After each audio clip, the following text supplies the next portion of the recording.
जी basic term आहे ती आपल्या लक्षामध्ये राहायला पाहिजे. ओपन चॅनल फ्लोमध्ये जो डिस्चार्ज कॅरी होतो, एक टर्म असते डिस्चार्ज. काय टर्म असते? डिस्चार्जचा अर्थ काय होतो? हे बघा, हा चॅनल आहे, समोरून बघितला तर कसा दिसेल? असा समजा रेक्टँग्युलर चॅनल आहे, तर याच्यामध्ये पाणी वाहते ना बाळावं. एका सेकंदात पाणी पुढे किती सरकतं त्याला बोलतात डिस्चार्ज. त्याला काय बोलतात? डिस्चार्ज.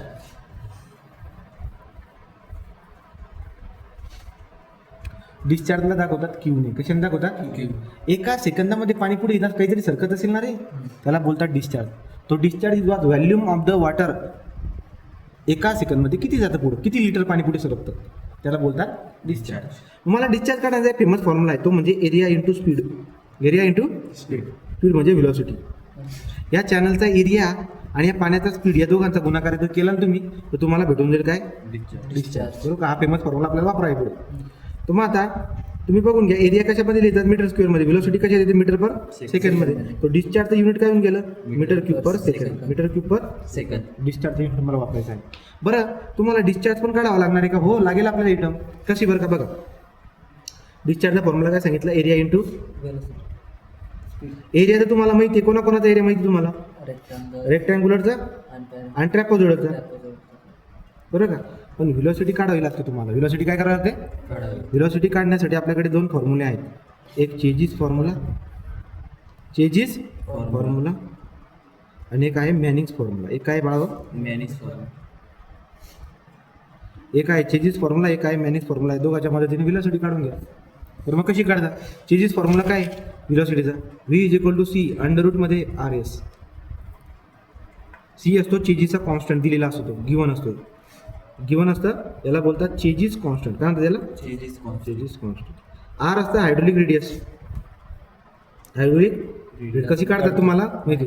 एस काय असतो? Bed slope. एस काय असतो? बेड बेड बेड स्लोप ती तुमच्याकडे दिलेला असतो. तो आर दिलाय, एस दिलाय, अशा पद्धतीने तुम्ही सगळं दिले. व्ही काढून घ्या ना मीटर पर सेकंडमध्ये. आणि मॅनिंग्स फॉर्म्युला असतो V is equal to 1/n R raise to 2/3 S raise to 1/2. N आहे Manning's coefficient. Manning's coefficient. R असतो hydraulic radius. Hydraulic radius. S असतो बेड स्लोप. एस काय असतो? Bed slope. जमेल का? तो मी तुमच्या लक्षात परत आणून देतो. हे बघा की मला डिस्चार्जचं एक इक्वेशन पाहिजे असायला पाहिजे. Area into velocity. एरिया कसा काढतात माहिती आहे ना? दोघांचा एरिया सांगा. चला, रेक्टँग्युलरचा एरिया काय असतो? एरिया काय असतो? बी इंटू डी. ट्रॅपेझॉइडलचा एरिया काय असतो बाळांनो? बी डी प्लस एन डीचा रेट का? हा एरिया झाला. हा इकडे. व्हेलॉसिटी कशी काढतात? एक आहे चेजिस फॉर्म्युला, एक आहे चेजिस फॉर्म्युला, मॅनिंग. चेजिस फॉर्म्युलामध्ये कसं काढतात व्हेलॉसिटी? सी अंडर रूटमध्ये R S. Manning formula V is equal to 1/n R S to 2/3 S S to 1/2. निघाम ना? तर या पद्धतीने करायचं आहे. बरं, सी असतो चेजिस कॉन्स्टंट आणि एन असतो मॅनिंग्स कॉन्स्टंट. एन काय असतो? मॅनिंग्स कॉन्स्टंट. किंवा याला एक दुसरा शब्द असतो बाळांनो, याला बोलतात रुगोसिटी कॉन्स्टंट. काय म्हणतात याला? रुगोसिटी कॉन्स्टंट. ओके. या पद्धतीने आपण चेजिस फॉर्म्युला, मॅनिंग्स फॉर्म्युला सगळं वापरून टाकलं, व्हेलॉसिटी काढून टाकली. तर इतकं तुमच्या लक्षात राहील का? ठीक आहे. तो आपण पुढच्या टर्मला आता जाणार आहोत, जे आपल्याला मार्क देणार आहे. आता गणित सोडवण्याच्या मार्गावर जाणार आहे आपण. हां, इथपर्यंत आलो मी. एक टर्म आपल्याला नवीन अजून एक शिकायची असते, जिचं नाव आहे most economical section. Most economical section.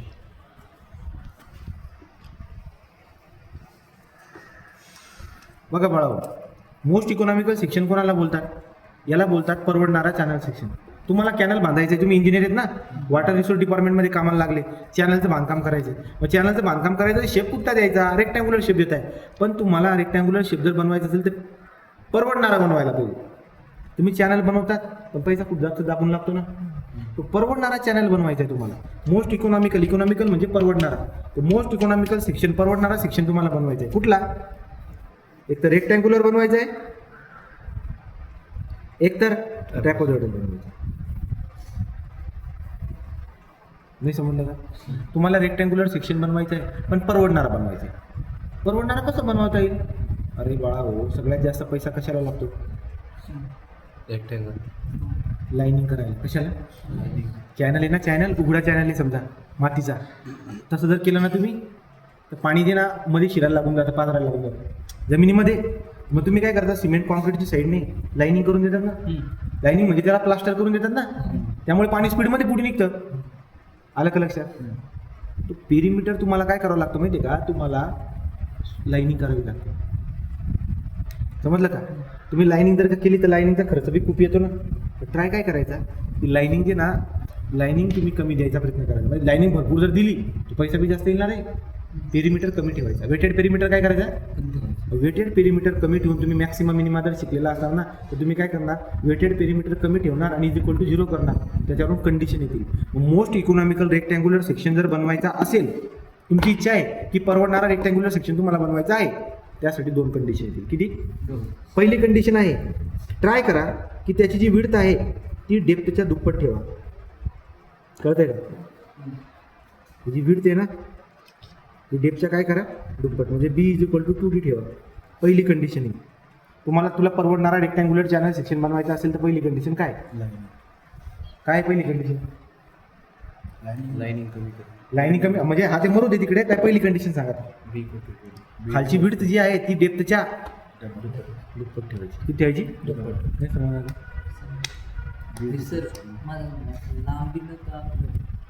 अरे कापून बघतोय रे आपण. हे असं आहे बघा, असं चॅनल आहे.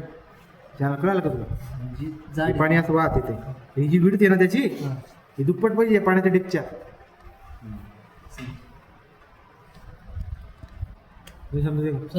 चल, हे पहिली कंडिशन. आणि दुसरी कंडिशन आहे, याची हायड्रोलिक रेडियस जर मी काढली, तर ती डेप्थच्या निम्म पाहिजे. हायड्रोलिक रेडियस काय पाहिजे? ॲव्हरेज डेप्थच्या ॲव्हरेज डेप्थ. ठीक आहे. तो D/2. बी किती काढला मी? 2D. आर किती आला? D/2. या 2 कंडिशन जर का बसवल्या तर रेक्टँग्युलर सेक्शनची डिझायनिंग होऊन जाईल. कुठलाच रेक्टँग्युलर सेक्शन मोस्ट इकॉनॉमिकल. तुम्हाला डेफिनेशन विचारली समजा, सांगा मोस्ट इकॉनॉमिकल रेक्टँग्युलर सेक्शन कोणाला बोलतात? It is the type of the channel section which carry maximum discharge with given area, given bed space, less perimeter. तो कसं बोलायचं बघा, म्हणजे जास्तीत जास्त पाणी नेतोय तो. जेवढं जागा आहे ना तेवढ्या जागेमधून पाणी जास्त नेतोय तो. कसं डेफिनेशन देणार? It is the type of the channel section which carry maximum discharge with given area, given perimeter, given bed slope is called as most economical. जागा तेवढीच आहे, डिस्चार्ज जास्त नेतोय.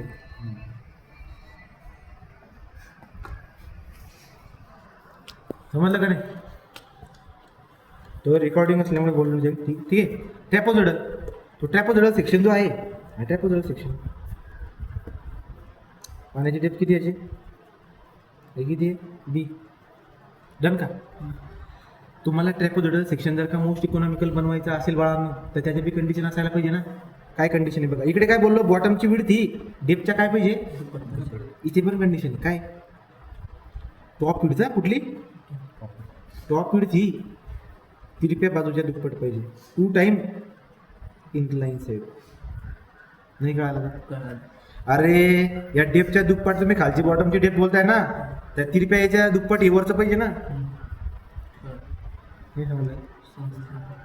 टॉप विड्थ ही इन्क्लाइन साईडच्या दुप्पट पाहिजे. बरं मग ठीक आहे. टॉप विड्थ किती आहे आपल्याकडे? काय फॉर्म्युला होता? B + 2ND. आठवतं? 2 × इन्क्लाइन साईड काय होती? इन्क्लाइन साईड म्हणजे ही बाजू D अंडर मध्ये 1 + यांचा स्क्वेअर. हे सॅटिस्फाईड व्हायला पाहिजे. ही पहिली कंडिशन. आणि दुसरी कंडिशन काय असते? Hydraulic radius T/2. Hydraulic radius किती पाहिजे? हे 2 कंडिशन आहेत. तुम्हाला परीक्षेमध्ये विचारतात, write down most economical condition for trapezoidal channel. हे 2 कंडिशन टाकता यायला. Write down the most economical condition for rectangular channel. जमेल का? असं पद्धत. चला जाऊ पुढं. आता आपली काय करणार बाळा, याचे न्यूमेरिकल सॉल्व्ह करणार आहोत. तर पुढच्या व्हिडिओमध्ये आपण न्यूमेरिकल सॉल्व्ह करूया. इथपर्यंत तुम्हाला मी बेसिक सांगितले, यांचा वापर करायचा आहे. घे क्वेश्चन.